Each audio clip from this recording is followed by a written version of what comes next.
네, 안녕하세요, 여러분. 오늘은 제가 아주 중요한 얘기를 할 테니까 한번 끝까지 한번 들어보시고 여러분들의 건강에 도움을 받길 바라겠습니다. 오늘의 얘기는 혈소판 얘기입니다. 혈소판 얘기. 저희 병원에서 혈소판을 가지고 하는 게 있어요. 그래서 그 부분을 좀 얘기하려고 그러는데, 먼저 혈소판이란 뭔가 이걸 얘기하고, 이거를 어떻게 이용하니까 질병에 치료되고 또 이게 항노화에도 치료가 되고 어떻게 되는가를 한번 제가 설명해 드리겠습니다. 연쇄심통. 우리가 혈액이라는 건 몸에서 되게 중요합니다. 뭐 산소를 운반하기도 하지만 그 안에 여러 가지 면역 물질, 그러니까 면역을 매개하는 물질도 있고 실적으로 면역을 담당하는 백혈구도 있어요. 근데 우리가 흔히 혈소판은 단순히 지혈작용에만 작용한다고 여러분들이 알고 있습니다. 보통 혈소판, 우리가 상처가 났을 때 혈관에 손상을 입고 혈소판에서 피떡이 되죠. 그러면 이제 그 피떡이 된 혈소판 안에 여러 가지 성장인자가 있기 때문에 그게 이제 엉겨 붙으면서 혈소판이 파괴가 되면서 그 성장인자가 상처를 아물게 합니다. 즉 상처를 복구하는 줄기세포를 유도하고 그쪽에서 활동을 하게 해서 조직을 재생하는 거죠. 그래서 상처가 아무는 거죠.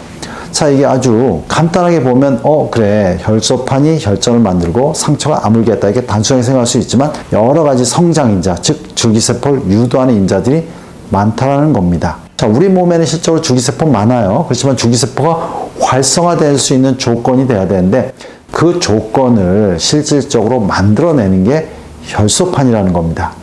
자, 그래서 줄기세포 많이 얘기하는데, 그러면 모든 줄기세포가 이렇게 활성화 잘 되냐?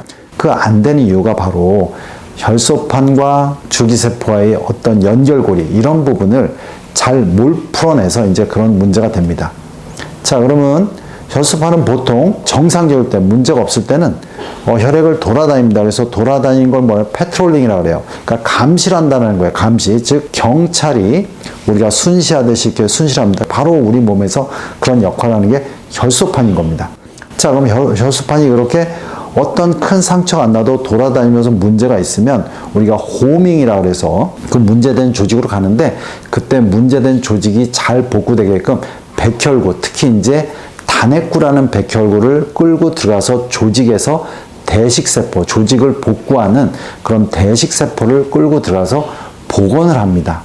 근데 이제 상처가 났다면 혈소판이 막 혈액이 나오다가 응고가 되고, 이렇게 우리가 이제 클롯이라 하죠. 이렇게 응집이 돼가지고 혈소판이 서로 엉겨붙어요. 그래서 더 이상 피가 안 나게 하고, 그러면서 그 안에서 자기가 가지고 있는 성장인자를 짜내죠. 이런 기본적인 혈소판의 그런, 우리가 보통 PRP라고 해서 그걸 이용해서 바로 원심 분리해서 혈소판을 가지고 그 안에 있는 여러 가지 성장인자를 이용해서 치료하기도 합니다. 그래서 피부에 놓기도 하고 뭐 머리에 놓기도 하고 다양하게 놓기도 하죠. 바로 혈소판을 파괴해서 혈액에 놓기도 해요. 근데 이게 좀 뭔가 좀 약간 미흡한 느낌이 들죠. 왜냐하면 몸에서 뽑은 걸 바로 파괴해서 그 안에 있는 인자만 넣는다. 그러면 급격하게 모아서 넣을 수 있지만 어차피 혈소판은 돌아다니다 필요한데 가서 일을 하는데 억지로 끌어쓴 느낌이 들지 않습니까? 끌어쓴 느낌이 들잖아요. 근데 실적으로 혈소판을 밖으로 빼내면 혈액은행에서도 한 3일밖에 못 사는데 2주간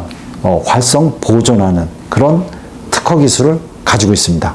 아주 특이한 거죠. 이거 쉽지 않은 기술인데 이 기술을 가지고 우리가 혈소판을 2주간 활성 보존해요. 그럼 혈소판이 죽지 않고, 죽을 수가 없으니까 얘가 그 안에 여러 가지 성장 인자를 더 많이 만들고 활성화돼 가지고 우리가 그걸 2주간 있다가 필요한 부위에 넣어주고 있습니다. 여러 군데 넣어주고 있죠. 그래서 이제 이 부분을 위해서 뭐 아픈 부위에 놓을 수도 있고 이걸 또 혈액을 이용해서 놓을 수도 있어요. 그러면 다시 더 활성화된 혈소판이 몸을 돌면서 문제된 부분을 치유합니다. 그럴 때 좀 약간 신경계가 잘 치유되는 경향이 있어요. 신경계. 그래서 이제 신경계, 퇴행성 신경계 질환의 대표적인 게 뭐냐면, 우리가 뭐 치매도 약간 퇴행성 신경계 질환에 속하고, 또한 파킨슨, 우리가 이제 떨림증이죠. 뇌에서 이제 도파민이 많은 흑질, 이런 서브스탄티아 나이그라라는 데가 있는데 그런 데 기능이 떨어지면 떨림증이 생기죠. 이게 이제 파킨슨 아닙니까? 그런 부분에도 좀 도움이 되고, 여러 가지 퇴행성 신경계 질환, 이런 게 도움이 돼요.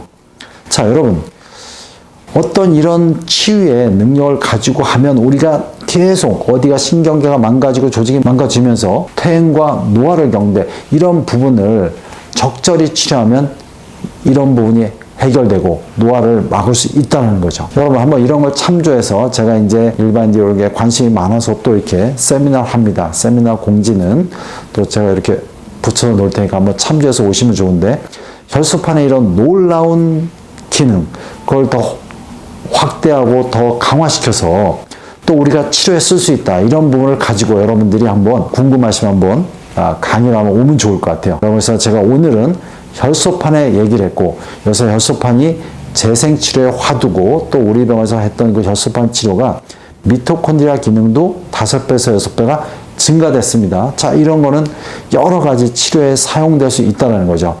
참조하시고 관심 있는 분들 오시고, 제가 또 이제 뭐 저희 병원 블로그에도 좀 올려놨으니까 한번 참조하시면 좋을 것 같아요. 그래서 이런 부분으로 고생하는 퇴행성 신경계 질환이라든가 뭔가 해결되지 않는 질환으로 고생하신 분은 한번 참조하시고 또 본인의 건강을 위해서 도움을 받으셨으면 좋겠습니다. 예, 연세신통TV 여러분 구독해 주시고요. 여러 영상이 있습니다. 이렇게 참조해 주시기 바랍니다.